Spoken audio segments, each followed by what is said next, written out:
kantu hau nire aitari idatzi diodalako, martxoan utzi gintuelako.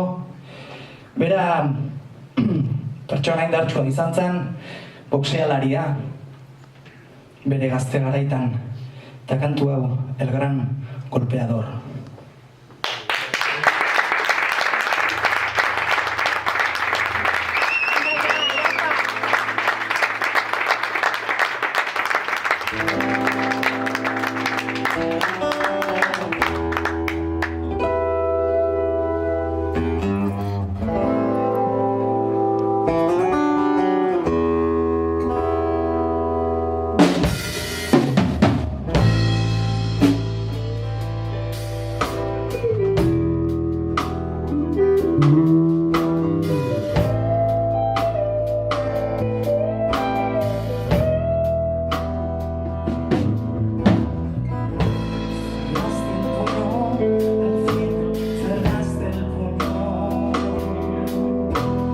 Aunque no te diste cuenta de que dentro iba mi mundo,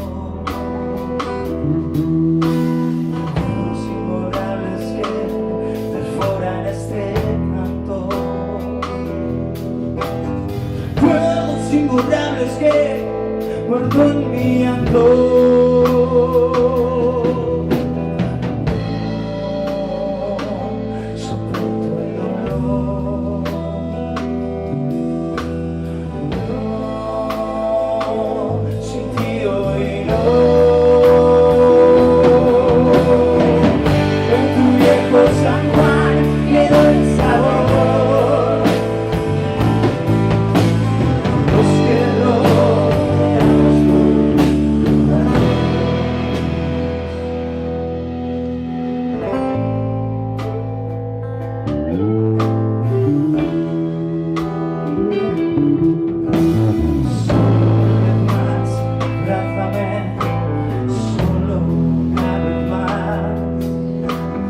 Cuéntame esa historia del limonero, cuéntamela ya.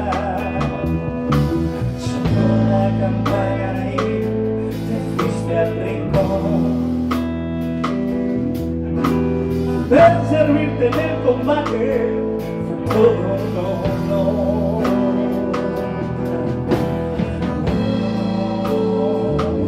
Soporto el dolor.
asko. Eskerrik asko.